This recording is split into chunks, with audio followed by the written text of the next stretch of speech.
Hello दोस्तों, मैं आपका स्वागत करता हूं हमारे प्यारे चैनल सुपर सुपर एकेडमी में। आज हम आपके सामने एक नई वीडियो, एक नए पार्ट और नए रोचक विचारों को लेकर आपके सामने उपस्थित हुए हैं। पिछली कुछ क्लासों में हमने ये देखा है कि आप सब्सक्राइब हमारे चैनल को बहुत देर देर से कर रहे हैं। आपसे मेरा अनुरोध है कि आप ज्यादा से ज्यादा हमारे चैनल को सब्सक्राइब करें, लाइक करें और बेल आइकन बटन को प्रेस करें। आज का जो विषय है, आज हम आपके सामने लेकर आए हैं मोशन, गति। गति, अगर थोड़ी देर हम ये देखें कि मोशन क्या है, तो मोशन, जब हम चलते हैं एक जगह से दूसरी जगह पर पहुंचते हैं तो हम ये कहते हैं भाई हम गति करके आए या मोशन करके आए हैं। या हम ये कह सकते हैं कि हम भाई एक जगह से उठ के दूसरे के घर में चले गए तो वो भी क्या है, गति करके आए। लेकिन कभी आपने सोचा है कि आखिरकार गति है क्या? एक चलने की क्रिया को ही हम गति नहीं कह सकते। अगर हम गति ही कर रहे हैं तो अगर हम एक एग्जांपल ले, एक उदाहरण ले, तो हम ये देख सकते हैं कि हम लोग ट्रेन में बैठे हुए हैं और ट्रेन में हमारे साथ हम ही नहीं बैठे हुए, बहुत सारे लोग बैठे हुए होते हैं। तो हम ये देखते हैं कि हम तो लगातार बैठे हुए हैं और एक स्टेशन आता है, हम एक स्टेशन को पार कर जाते हैं, दूसरे स्टेशन आता है, दूसरे स्टेशन को पार कर जाते हैं। तो ऐसे में हमने क्या देखा कि जो रेलवे प्लेटफॉर्म पे खड़ा हुआ आदमी होता है, इंसान होता है, वो हमको देख रहा है कि अरे ये आदमी गति करता हुआ जा रहा है, पर हम तो गति कर ही नहीं रहे होते। हम तो बिल्कुल भी गति नहीं कर रहे होते। जब हम बिल्कुल गति कर ही नहीं रहे होते हैं तो ऐसे में हम ये कैसे कह सकते हैं, या बाहर खड़ा हुआ इंसान ये कैसे कह सकता है कि हम गति कर रहे हैं? क्योंकि हम तो अपनी जगह पर स्थिर बैठे हुए हैं, और जब हम अपनी जगह पर स्थिर बैठे हुए हैं तो गति करने का सवाल ही नहीं उठता है। फिर भी बाहर खड़े हुए इंसान को, बाहर खड़े हुए आदमी को ये लगता है प्लेटफॉर्म में कि भाई ट्रेन हमारे सामने से गुजर गई और हम गति करें। और बिल्कुल हम एक जगह से नहीं, कई सौ किलोमीटर दूर तक भी ट्रेन में बैठ के यात्रा कर लेते हैं, और जब हम एक जगह से दूसरी जगह पर पहुंचे तो गति ही करके पहुंचे हैं। तो ऐसे में हम बैठे हुए ही भी गति कर रहे हैं। तो इस पार्ट में हम यही समझेंगे कि आखिरकार एक इंसान गति किस तरीके से कर रहा है, किस तरीके से वो ये कह सकता है कि हाँ वाकई में हम गति कर रहे हैं। तो आइए शुरू करते हैं आज का रोचक तत्व, रोचक पाठ, जिसका नाम है गति। और गति का परिचय हम लेते हैं। सबसे पहला टॉपिक हम विराम। विराम माने रेस्ट। रेस्ट क्या है? हम सोफे पे बैठे हैं तो रेस्ट ही तो कर रहे हैं, हम पलंग पे लेटे हैं तो रेस्ट ही कर रहे हैं, हम किसी बस में बैठे तो भी रेस्ट कर रहे हैं, क्योंकि हम गति नहीं कर रहे हैं, वो बस गति कर रही है। तो हम ये कैसे कह सकते हैं कि वो बस गति कर रही है? तो आइए हम पहले रेस्ट के बारे में समझ लेते हैं कि रेस्ट क्या है। तो रेस्ट के बारे में अगर हम समझते हैं तो लिखा, यदि किसी वस्तु की स्थिति अन्य वस्तुओं की अपेक्षा समय के साथ नहीं बदलती है तो उस वस्तु को विराम में कहा जा सकता है। स्थिति, स्थिति का मतलब क्या है? हम क्या क्या कह सकते हैं कि यदि किसी वस्तु की स्थिति क्या नहीं हो रही, समय के अनुसार या समय के साथ बिल्कुल भी नहीं बदल रही है, तो वो वस्तु क्या कहलाएगी? विराम कहलाएगी। तो इसको हम कैसे समझेंगे? तो अगर मान लीजिए हम अपने कमरे में बैठे हुए हैं और टीवी देख रहे हैं, तो हमने 1 घंटे टीवी देखा, तो उस 1 घंटे में हमारे आसपास की वस्तुएं क्या बदल जाती है? बिल्कुल नहीं। जो कमरे के अंदर वस्तुएं रखी हुई हैं वो ऐसे ही रखी हुई हैं जैसे कि होती हैं। तो जब हमारे आसपास की वस्तुएं बदली ही नहीं तो हमने तो गति करी नहीं, हम तो अपनी जगह से उठे ही नहीं। तो यही ये परिभाषा कहना चाहती है कि जब हमारे आसपास की वस्तुएं समय के अनुसार बिल्कुल नहीं बदलती हैं और बिल्कुल ऐसे ही रहती हैं जैसे पहले से थी, तो हम ये कहते हैं कि हम किसमें हैं? विराम, मतलब कि रेस्ट पोजीशन में है। तो उस वक्त हम बिल्कुल भी ये नहीं कह सकते कि हम गति कर रहे हैं। और एक बैलून को अगर आप फुलाएं, हवा भर लें और अपने हाथ में रखें, और हाथ में रखने के बाद उसे लेकर बैठे रहें, तो बैलून भी किस अवस्था में होगा? रेस्ट पोजीशन में होगा। अब उसको एकदम छोड़ दीजिए, तो आपने देखा होगा कि हवा के दबाव की वजह से बैलून अपनी जगह से उड़ता हुआ चला जाता है। तो जिस टाइम वो उड़ता हुआ चला जाता है तो हम उसको ये नहीं कह सकते कि वो रेस्ट पोजीशन में है।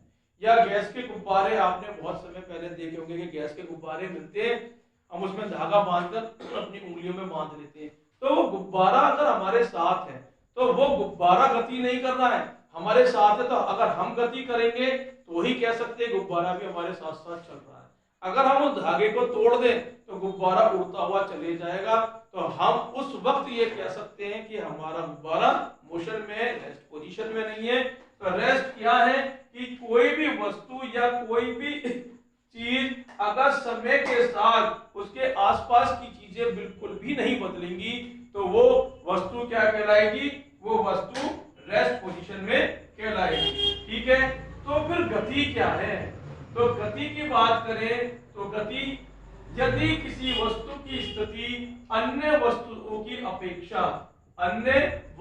अपेक्षा समय के साथ बदलती रहती है तो हम उसको गति कहते हैं।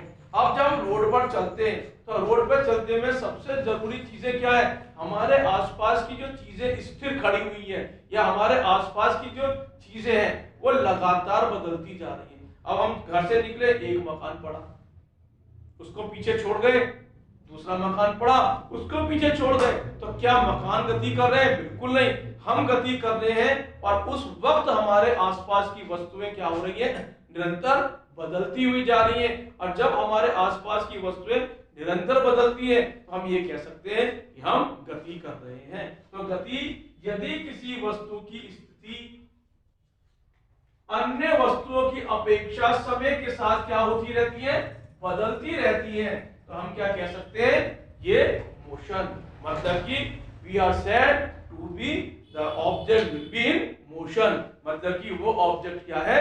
मोशन में है, गति कर रही है। ठीक है, तो इस चित्र से हम ये देखते हैं कि कुछ चीजें हमारी क्या कर रही हैं? मोशन कर रही हैं। तो देखिए इस चित्र पे ध्यान दीजिए, यहां पर हमने देखा कि ये पेड़ यहां पर खड़ा हुआ है, हम ये देखते हैं कि ये टावर यहां पर खड़ा हुआ है। अब ये टावर जहां पर आज देखा वहीं पर कल भी दिखाई देगा, ये पेड़ जहां पर हमने देखा ये पेड़ वहां भी दिखाई देगा। ये अपनी जगह से हिलते ही नहीं है। तो जब ये अपनी जगह से हिलते नहीं है तो they all are said to be in rest, मतलब कि इनको हम कहेंगे कि ये रेस्ट पोजीशन में है। और अगर इस चित्र पर देखते हैं तो एक आदमी दौड़ता हुआ दिखाई दे रहा है। जब ये दौड़ता है तो दौड़ते वक्त इसके आसपास की सारी चीजें बदलती चली जाती है। एक पेड़, दो पेड़, एक पार करके एक फुलवाड़ी, झाड़ी, रोड के साइड में गाड़ी खड़ी हुई, उनको सबको ये आगे पीछे छोड़ता हुआ चला जाता है। तो हम ये क्या कहते हैं कि ये मोशन में दौड़ रहा है। तो दौड़ने की भी परिभाषा यही हो गई कि जब एक इंसान अपने आसपास की चीजों को निरंतर बदलता हुआ चलता है तो वो दौड़ ही रहा है। ठीक है, और अगर हम ये कहें कि ये चिड़िया को देखें या तो ये भी क्या फड़फड़ाती है, अपने आसपास की चीजों को छोड़ती हुई जाती है, तो ये क्या है? मोशन में है। तो जो चीज अपने आसपास की चीजों को कभी नहीं बदलती वो रेस्ट में होती है, और जो अपने आसपास की चीजों को बदलती हुई जाती है उनको हम क्या कहते हैं कि they all are in motion. चलिए अब आगे चलते हैं। तो सबसे पहले हम ये देखते हैं कि गति के प्रकार क्या है। अब गति है तो उसके टाइप्स भी होंगे। क्या हम एक ही तरीके से चलते हैं? कभी आपने सोचा है कि हम क्या एक ही तरीके से चलते हैं? नहीं। क्या हमेशा हम सीधे सीधे चलते चले जाते हैं? बिल्कुल नहीं। कभी ऐसा भी आता है कि हमारे सर्कुलर मोशन भी करते हैं, मतलब कि एक गोल गोल चौराहे पर भी घूमते हुए चले जाते हैं, कभी सीधे भी चलते हैं। तो ये सब क्या है? हमारे गति के प्रकार है। सबसे पहला प्रकार आता है हमारा रैखिक गति, मतलब कि लीनियर मोशन। लीनियर माने सीधा। जब हम बिल्कुल सीधे चलते हुए जाते हैं तो उस वक्त की जो गति बनती है, जो गति आती है या आसपास की चीजें वो सीधे रास्ते पर बदलती हुई जाती है, तो उनको हम क्या कहते हैं? लीनियर मोशन कहते हैं। इनमें वस्तुएं सीधी रेखा या वक्र रेखा में चलती रहती है, जैसे कि बंदूक से निकली हुई गोली या पटरी पर चलती ट्रेन। कहने का मतलब है कि अगर हम ये देखें कि बंदूक हमने ली और सामने फायर कर दी तो गोली निरंतर सीधी जाएगी, टेढ़ी तो जाएगी नहीं कि ऐसे गई और घूम कर वापस हमारी तरफ आ गई। बिल्कुल भी ऐसा नहीं हो सकता। ट्रेन है पटरी पर निरंतर सीधी चलती है तो या हल्के ऊपर कर्व, ट्रेन के पटरी पर हल्का सा कर्व आता है, घुमाव आता है तो उस पर मुड़ जाए, लेकिन फिर भी वो सीधी ही चलती है। तो जब हमारी गति या जब हम मोशन बिल्कुल एक सीधी रेखा में करते हैं तो उसको हम क्या कहते हैं, लीनियर मोशन कहते हैं। और ऐसी वस्तुएं जो हमेशा सीधे रेखा में ही चलती हैं उनको हम रैखिक गति कहते हैं। और उसके उदाहरण के तौर पे हमने कहा कि बंदूक से निकली गोली या पट्टी पर चलती हुई ट्रेन। एक चित्र में आप देखिए कि ये दो कार्टूनिस्ट दौड़ रहे हैं। आप यहाँ पर देखिए कि ये एक चढ़ाई पर लगातार चलते चले जा रहे हैं, ये चढ़ाई है, ये निरंतर यहाँ से चढ़ते हुए भागते हुए जा रहे हैं। तो ये क्या है, एक सीधी रेखा पर लगातार चलते हुए जा रहे हैं। जब ये सीधी रेखा पर जा रहे हैं तो हम इनको क्या कहेंगे कि ये एक लीनियर मोशन कर रहे हैं, लीनियर मोशन में चल रहे हैं, रेखिक उसमें दौड़ रहे हैं। तो इसका दूसरा जो भाग है उसका नाम है वृत्तीय गति। कहने का मतलब सर्कुलर मोशन। सर्कुलर माने सर्कल तो सभी को पता होगा, सर्कल गोल गोल गोल गोल, ठीक है, जलेबी की तरह नहीं, ठीक है। इनमें वस्तुएं वृत्ताकार पथ पर चलती है जैसे सूर्य की ओर पृथ्वी की गति। कहने का मतलब है कि अगर कोई भी वस्तु या कोई भी व्यक्ति, कोई भी गाड़ी जब एक घुमावदार रास्ते पर घूमती है तो ऐसे मोशन को हम क्या कहते हैं, सर्कुलर मोशन कहते हैं।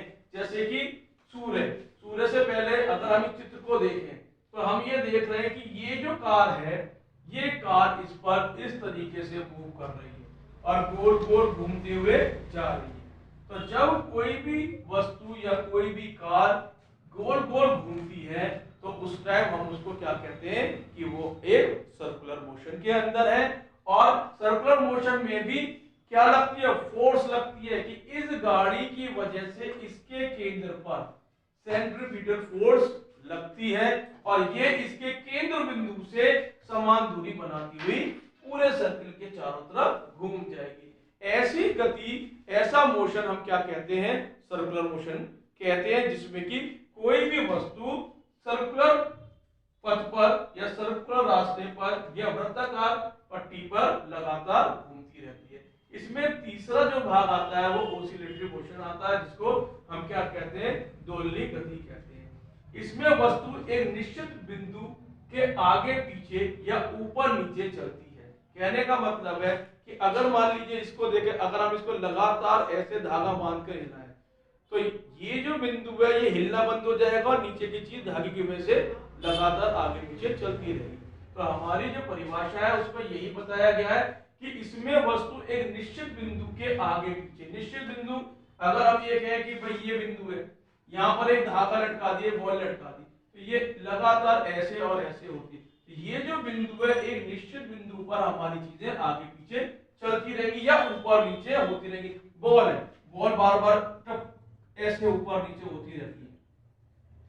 तो ये क्या एक ऑसिलेटरी मोशन है जिसमें कि एक समान गति से कोई भी वस्तु आगे पीछे होती है या ऊपर नीचे होती हुई चली जाती है। तो इसका सबसे बड़ा एग्जांपल क्या है, दीवार पे घड़ी टंगी जिसे पेंडुलम होता है, जिसमें घंटा बजता है नीचे। तो ऐसे में हम ये कह सकते हैं कि जो पेंडुलम है वो क्या करता है, ऑसिलेटरी मोशन करता है। इस चित्र में आप देख सकते हैं ये एक घड़ी हो गई और इसमें हमारा क्या है, क्या दिखाई दे रहा है, पेंडुलम। मतलब कि हमने एक पेंडुलम इसमें लटका रखा है। ये जब घड़ी चलती है तो ये लगातार एक ही रास्ते पे आगे पीछे होता रहता है। तो ये क्या ऑसिलेटरी मोशन, एक ही पथ पर लगातार आगे पीछे होना। या हम ये कहें, जो मैंने भी आपको बताया, एक धागे में हमने एक बॉब टांग लिया और उसको हिला रहे। अब ये वाला जो पोर्शन है ये बिल्कुल भी नहीं हिलता है। जब ये ऑसिलेटरी मोशन शुरू हो जाती है तो निरंतर ये चीज आगे और पीछे होती रहती है और ये जो बिंदु है ये बिल्कुल हिलना बंद हो जाता है। इसी तरीके से यहाँ पर जो पेंडुलम जिस बिंदु से लगा हुआ होता है इस बिंदु में कभी कोई बदलाव नहीं आता, ये बस ये पेंडुलम ही आगे पीछे होता है। तो ऐसी गति जिसमें कि कोई भी वस्तु एक निश्चित दूरी को आगे पीछे या ऊपर नीचे तय करती है उसको हम क्या कहते हैं, ऑसिलेटरी मोशन कहते हैं। और ऑसिलेटरी मोशन में हमारी जो मूवमेंट होती है टू एंड फ्रो मूवमेंट होती है। ठीक है, अब इसका अगर चौथा भाग देखें तो चौथा भाग कहलाता है आवर्त गति, जिसको पीरियोडिक मोशन कहते हैं। पीरियोडिक मोशन का मतलब है जैसे कि पार्क में आप जाते हैं, पार्क में झूला होता है, उस पर बैठ जाते हैं और फिर उस पर हम धक्का देते हैं तो एक समय अंतराल में चीज लगातार वही कार्य कर रही है जो हमारी होनी है। तो इसमें वस्तु अपनी गति के समय के निश्चित अंतरालों में दोहराती है। तो उसमें हमारा जो समय इंटरवल होगा, टाइम इंटरवल होगा, वो बिल्कुल एक्यूरेट होगा, जिसमें कि आगे जाने और पीछे आने का समय हर बार आगे पीछे होने के बिल्कुल इक्वल आता है। तो ऐसे में हम ये कह सकते हैं जब वस्तु अपनी गति के को समय के निश्चित अंतरालों पे क्या दोहराती है, मतलब कि प्रॉपर टाइमिंग में। अगर हम थोड़ा सा ध्यान दें तो पीरियोडिक का मतलब भी ये है कि हम स्कूलों में जाते हैं, स्कूलों में घंटे लगते हैं, हर 30 मिनट में पीरियड बदल जाता है, रोजाना ये क्रिया दोहराई जाती है। तो वो क्या है, पीरियोडिक ही तो है, पर वह मोशन नहीं कह सकते क्योंकि पीरियड चलते थोड़ी ना है। हम लोग पढ़ाने जाते हैं तो वो क्या है, पीरियोडिक शब्द है जिसमें कि लगातार समय अंतराल पे, एक निश्चित समय अंतराल पर पीरियड बदलते हैं। उसी तरीके से मोशन के भी अंदर होता है कि अगर निश्चित समय अंतराल पर कोई भी चीज अपने मोशन को, अपनी गति को लगातार दोहराएगी तो उसको क्या कहेंगे, हम आवर्त गति कहेंगे, पीरियोडिक मोशन कहेंगे। तो जिसमें कि हमने आपको एग्जाम्पल के तौर पर क्या दिखाया, झूले की गति। अगर झूले की गति नहीं देख सकता, सिलाई मशीन तो सबने देखी होगी, आज के युग में ऐसा कोई नहीं है सिलाई मशीन। तो सिलाई मशीन की सुई को आप देखिएगा, जो सिलाई मशीन को चलाया जाता है तो सिलाई मशीन लगातार ऊपर नीचे एक प्रॉपर समय पर ऊपर नीचे होती है और मोशन करती है। तो वो क्या है, हमारा पीरियोडिक मोशन कहलाता है। और इसका अगर हम चित्र अनुसार समझें तो चित्र में हम ये देखते हैं कि ये एक झूले का चित्र दिखाया गया है जिसमें कि एक बच्चा झूले पे लगातार झूल रहा है। तो ये जो इस झूले पर आगे और फिर पीछे आएगी, तो इसमें लगने वाला समय प्रॉपर होगा। जितने समय में ये आगे जाती है उतने ही समय में फिर पीछे आती है, फिर उतने ही समय में ये दोबारा आगे जाएगी, फिर उतने ही समय में ये पीछे आएगी। और ये क्रिया जब तक लगातार चलती रहेगी जब तक ये झूलना बंद नहीं कर देती। और इस गति को हम क्या कहते हैं, पीरियोडिक मोशन कहते हैं। तो पीरियोडिक मोशन मैं समझता हूं कि आपको समझ में आया होगा। अब अगर आगे चले तो सबसे पहली बात, हमारे सामने दो ऐसी बातें आती हैं जिनको हम कभी भी नहीं समझ पाते हैं। डिस्टेंस माने भी दूरी होती है, डिस्प्लेसमेंट माने भी दूरी ही होती है, लेकिन दोनों में अंतर क्या है ये देख लेते हैं। डिस्टेंस, तय की गई हुई दूरी। जब कोई कण एक बिंदु से दूसरे बिंदु तक जाता है तो पथ की पूरी लंबाई कण द्वारा तय की गई दूरी होती है। कहने का मतलब, अगर मान लीजिए मुझे 20 किलोमीटर जाना है तो मैं जब अपने घर से चलता हूं, चाहे वो रास्ता सीधा आए, चाहे गोलाई में आए, चाहे टेढ़ा आए, चाहे मेढ़ा आए, मैं जितनी दूरी तय करूंगा, जिस एक बिंदु से दूसरे बिंदु तक जाऊंगा, उस पूरे बिंदु की को चला हुआ रास्ता कितने समय में मैं पूरा कर रहा हूं और कहां तक मैं पहुंचता हूं, वही हमारी दूरी कहलाती है। जैसे कि हम अगर ये कहने लगे कि भाई एक आदमी यहां से चला इस बिंदु से, अब ये ऐसे चला, फिर ये ऐसे मुड़ा, फिर ये सीधा गया, फिर ये ऐसे गोल गोल मुड़ा, फिर यहां से सीधा चला गया, फिर ये ऐसे आ गया, अब ये चला गया। अब यहां से लेकर यहां तक की पूरी दूरी जो भी है, जो भी बनी, ये हम कहते हैं भाई 14 किलोमीटर की दूरी।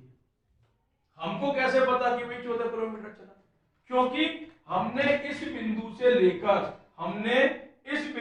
लेकर वहां तक की दूरी, इस बिंदु से लेकर ऐसे चलते चलते पूरे रास्ते की दूरी नापी है। और जब हम पूरी दूरी को नापते हैं तो हम ये बताते हैं कि भैया ये यहां से लेकर यहां तक 14 किलोमीटर में आया। तो ऐसा रास्ता, ऐसा पथ जिसमें कि एक इंसान या एक वस्तु एक बिंदु से दूसरे बिंदु पर जाती है और उस पथ की पूरी लंबाई, उस रास्ते की पूरी लंबाई ही दूरी कहलाती है। तो सर डिस्प्लेसमेंट क्या है? आप तो कह रहे हो कि डिस्प्लेसमेंट भी दूरी होती है। हाँ जी, बिल्कुल दूरी होती है डिस्प्लेसमेंट भी। यही एक कंफ्यूजन होता है यहाँ पर कि डिस्प्लेसमेंट भी एक दूरी होती है, लेकिन डिस्प्लेसमेंट लंबाई को कभी भी नहीं कहा जाता। 14 किलोमीटर तो बहुत लंबा चला गया, उसको तो डिस्टेंस ही बोलेंगे, हमेशा डिस्टेंस में नापा जाए। लेकिन हमारा डिस्प्लेसमेंट क्या है? डिस्प्लेसमेंट वो दूरी है कि किसी कण द्वारा तय की गई न्यूनतम दूरी क्या कहलाती है? विस्थापना कहलाती है। किसी कण की प्रारंभिक एवं अंतिम बिंदु के बीच की न्यूनतम दूरी। तो सर कैसे नापेंगे इसको? तो इसको नापने का जो तरीका है वो क्या है कि अगर एक इंसान यहां से सीधा गया तो इसकी ये वाला जो बिंदु है, ये वाला जो बिंदु है, ये इसका प्रारंभिक बिंदु कहलाएगा। और यहां से जब ये मुड़ेगा, इस तरीके से आकर मुड़ेगा, तो ये इसका अंतिम बिंदु कहलाएगा, क्योंकि ये यहां से आकर मुड़ा। जब ये यहां आकर मुड़ेगा तो यही जब ये अंतिम बिंदु और यहां से फिर ये दोबारा चलना शुरू करेगा, तो यही बिंदु इसका दोबारा से प्रारंभिक बन जाएगा और यहां पर आकर ये क्या हो जाएगा? इसका अंतिम बिंदु बन जाएगा। तो मतलब कि ए और बी, फिर ये सी पर आया, फिर यहां से ये दोबारा से ऐसे चला, फिर ये ऐसे फिर चला और फिर ये ऐसे चला गया। तो कहने का मतलब क्या है कि कितने बिंदु हो गए? A B C D E और यहां एफ मान लेते हैं। तो इसमें हमको समझना क्या, प्रारंभिक और अंतिम बिंदु क्या है। सबसे पहले ए पॉइंट पर खड़ा था, ये इसका स्टार्टिंग पॉइंट हो गया और यहां पर आकर ये इसका रुक गया। जैसे ही ये इसने अपनी डायरेक्शन बदली, यहां से फिर इसने स्पीड पकड़ी, तो यहां पर आने के बाद ये फिर यहां धीमे हुआ और इसने अपनी डायरेक्शन बदली। तो पहले ये प्रारंभिक था, फिर अंतिम बना, फिर ये जब मुड़ा तो यही बिंदु इसका प्रारंभिक बना, फिर ये अंतिम बना, फिर मुड़ गया, फिर ये प्रारंभिक बना, ये अंतिम बना, फिर मुड़ गया, ये फिर प्रारंभिक बना, ये अंतिम बना, फिर मुड़ने के बाद ये आकर यहाँ पर अंतिम बिंदु। तो डिस्प्लेसमेंट जो नापा जाता है वो हमेशा क्या नापा जाता है कि भैया ये 3 मीटर चला, फिर ये 3 मीटर चला, फिर यहाँ पर भी 3 मीटर, यहाँ पर भी 3 मीटर और यहाँ पर भी 3 मीटर। तो जब हम इन टुकड़ों को जोड़ते हैं, हम ये लिखते हैं कि भैया ये कितना चला, कि भैया ए बी पथ पे चला, फिर बी सी पथ पे चला, फिर आपका सी डी पथ पे भी चल गया, फिर आपका डी ई पर भी चल गया और फिर आपका ई और एफ पर भी चल। सबकी जोड़ देंगे 3 + 3 + 3 + 3 + 3, टोटल कितने हो गए? 1 2 3 4 5, ये भैया 15 मीटर चल रहा है। तो इस तरीके से डिस्प्लेसमेंट नापते हैं। ठीक है, इसमें कहीं पर भी आपका डिस्प्लेसमेंट कभी भी सर्कल में नहीं नापा जाता, आर्क में नहीं नापा जाता, क्योंकि हम उसको गणना ही नहीं कर पाते ये कितना चला है। हमेशा डिस्प्लेसमेंट एक बिंदु से दूसरे बिंदु की न्यूनतम दूरी को नापा जाता है। तो इसमें हम अलग अलग बता सकते हैं कि भैया इनकी बीच की दूरी 3 मीटर थी, फिर यहाँ से यहाँ तक की भी 3 मीटर थी। लेकिन डिस्टेंस में ऐसा नहीं होता है, डिस्टेंस में रास्ता सीधा नहीं होता है। डिस्टेंस जो तय करते हैं, दूरी जो तय करते हैं, उनमें सीधा रास्ता भी हो सकता है, गोलाई में भी हो सकता है, वर्गाकार भी हो सकता है। तो हम उन सब चीजों को कैलकुलेट करते हैं और उनको नापकर ये कहते हैं कि ये एक दूरी है। तो दूरी और डिस्प्लेसमेंट में सबसे बड़ा अंतर यह है कि दूरी कितनी भी बड़ी हो सकती है, लेकिन डिस्प्लेसमेंट कितनी भी बड़ी नहीं हो सकती है। तो मैं ये समझता हूं कि आपको ये समझ में आया होगा।